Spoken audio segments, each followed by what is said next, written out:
comprehend the fact that God had made a promise and God was going to keep his promise. Zechariah 9:9 is what it relates to and talks about. Rejoice greatly, O daughter of Zion, shout, O daughter of Jerusalem. Did you know in my lifetime and the lifetime of some of you people that some of the greatest prophecies of the Bible were fulfilled? We ought to forgot about them now because it was May 18th, 1948. Whenever after several thousand years of not being a nation, suddenly the king comes to Jerusalem. May 18, 1948. They have regathered from all over the world.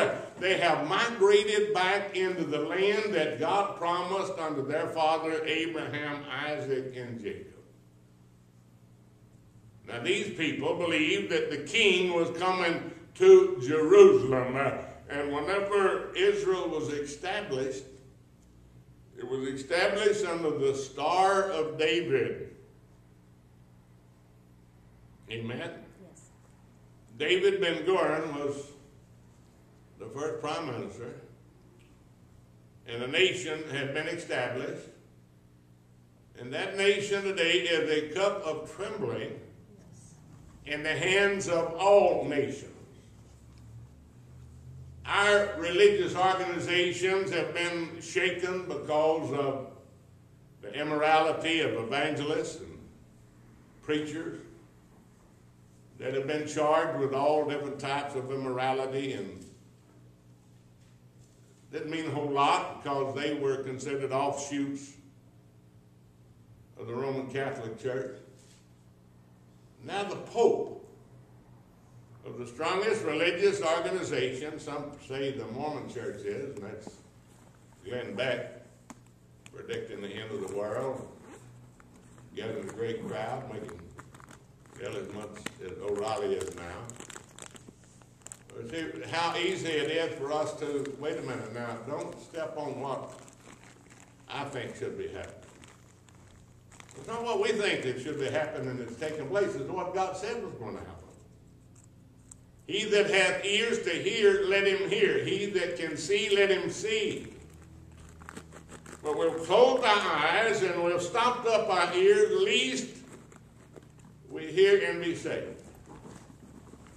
Rejoice greatly, O daughter of Zion, shout, O daughter of Jerusalem, behold, thy king cometh unto thee.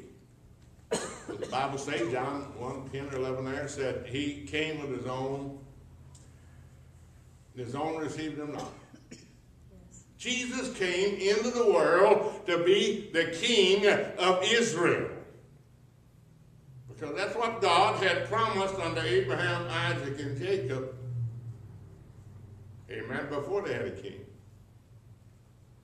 Thy king cometh unto thee, he is just, and having salvation, lowly, and riding upon an ass, upon a colt, the fowl of an ass. Thy king cometh. 1 Samuel, the 8th chapter, and the 1 Samuel, the 8th chapter, in the 5th verse. See, Israel is having a problem with what we believe today because they believe in a monotheistic God. They believe that there is but one God that created the heaven and earth. And they don't understand, they can't see nor understand what the prophets have declared that shall surely come to pass. How can it possibly be a son is born, a child is given, and the government shall be upon his shoulder? Oh, wait a minute, preacher, we're going to be raptured out, we're going to be taken out of this world, we're going to be... Where do you read that at? Where do you read that God is going to destroy the earth? Didn't Jesus say, the meek shall inherit the earth? Amen. Didn't God promise Abraham and Jacob this promise of covenant established to you forever? Didn't the 37 Psalms say 7 or 8 times, we looked for the place of the wicked and we saw him not? The government shall be on his shoulders. I'm not afraid. I'm concerned. I'm concerned about my children and my grandchildren being robbed of any type of life that we've known. Amen? But listen to what the Bible is stating here in 1 Samuel, the 8th chapter, in the 5th verse. He said unto him, Behold, thou art old, and thy sons walk not in thy ways. Now make us a king to judge us like all the nations. We don't want to be different. Now don't tell us that we're different, that America's not any different than the rest of the nations of the world. I've got news for whoever says that you're ignorant. I don't care if you taught constitutional law at Harvard. America is a wilderness that God chose for the protection of Israel. And whenever we get to the place to where that we say America's not any different than any other nations, that we're the same as any other nations, that's because we're ignorant. Yes. Now, we don't want to be different. We want to be like everybody else. God doesn't want you to be like everybody else. Amen. He's appointed you to be kings and leaders. Listen to what it said.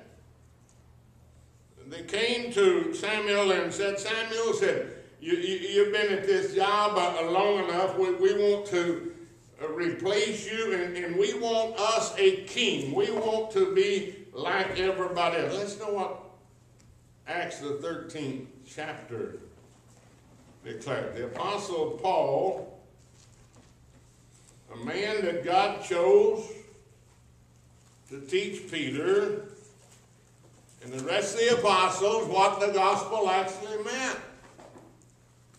You remember what Peter said about Paul teaching? Said they're hard to understand.